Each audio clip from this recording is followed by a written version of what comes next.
Hey everyone, Monica Bodirsky here, artist, author, and advisor.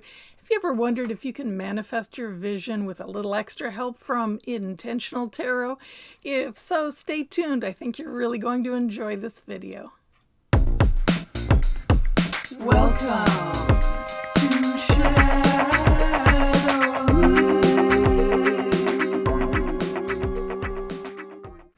Hey everyone. Monica Bodirsky here. Thank you so much for tuning in. And I really want to thank you for all of the support and warmth you showed me after I sent out my newsletter announcing that I was going to be endeavoring to write a book.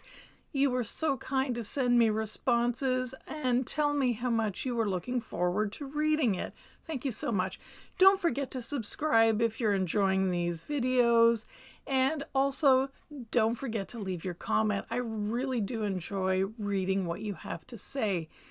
So, you know, I'm running a contest and I received a lot of responses. If you've been entered in that contest and you followed those rules, make sure you check my website by next Friday because I will have the winner announced on the landing page, okay?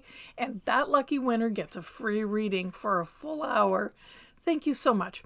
Okay, so what are we talking about today? We're talking about intentional tarot, and it's something I use to manifest my goals or certainly help me. Now, I want to qualify this right away by saying when I set out to do something, you know there's an awful lot of mundane labor involved in making an effort towards having something turn out. It isn't just wishing or throwing out intent randomly, but I find that a little extra oomph with your energy shot into the universe using the intentional tarot method really helps. Maybe this magic will work for you too. So let's get started. I'm going to show you in 5 steps how to do this. Please give it a try. So grab your cards and grab a notebook or just watch the video many times. All right, let's start with number 1. Decide what it is you would like to manifest or what your vision is. Think about whether it's long-term, short-term, and specifically word it in 1 or 2 sentences.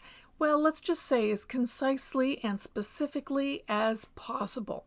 For instance, if I want to learn how to garden before summer, that is very specific. It is what I want to do and gave it a deadline by summer. Okay, so have you got something? Excellent. After that, we're going to go to number 2. I'd like you to look through your deck, whatever deck you choose, and pick a card. We're going to start with an ace, basically, because why not start at the beginning? So pick an ace card that is depicting the element that you think is something you need to get you started, okay? So what do I mean by that? I mean the Ace of Cups. Do you need this to be a joyous, emotionally fulfilling beginning? That's water and the Ace of Cups. Or perhaps you need it more to be, I don't know, something that you can decide, be decisive about, maybe concentrate. That would be the Ace of Swords. It might help you with your perception and concentration. Maybe it's the Ace of Pentacles because it is the earth sign, and like I said, maybe for gardening that would be a good thing.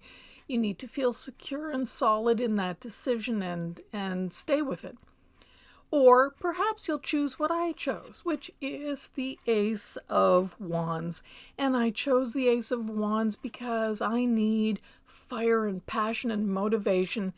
That is what I'm throwing out into the universe. Help me start with passion and energy, and let me finish with that until my vision manifests. Okay, so you've got your ace.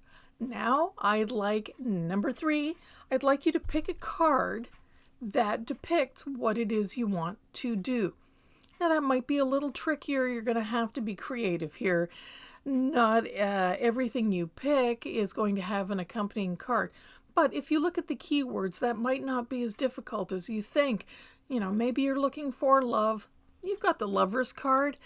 Maybe you're looking for transformation. And, well, I think you have lots of cards for transformation, including temperance. So I'm going to choose the Seven of Pentacles because this does show gardening. And even though it is a bug with carnivorous plants, and I don't know, it's not that I need to feed steak to carnivorous plants, but it is about gardening, and there's a little watering can here. So it's just the gardening scene that I think is going to help me stay on point. Okay, so next, number 4. I'd like you to pick a card that you feel is going to depict the outcome that you desire. And again, be creative about this. It doesn't matter if it's a major or minor arcana card, or whether it's depicting the thing exactly, but the feeling of what it is you'd like the outcome to be. So, for example, I chose the Ten of Pentacles here, not just because it's a tree and it kind of reminds me of gardening, but the meaning of the Ten of Pentacles is legacy and abundance. And this happens to be my drawing, which is the bristlecone pine named Methuselah, which is supposedly the oldest tree in the world. There's something lasting about this. I don't want to lose that passion. You see how that kind of ties in. I'd like to not just learn this and then toss it aside. I want to stick with something. So that sort of will affect my final card as well. So think about that, okay? All right, let's move on. Number 5. Now that you have your 3 cards, I've got my 3 cards in front of me here. I'd like you to take them and put them on an altar or in a sacred space, whatever your spiritual practice might be. Put your cards there, and as long as you can leave them there. Presumably you have more than one tarot deck, or maybe even you have a couple of copies of one deck, okay? So consider putting them aside for a while, even the duration of your manifestation.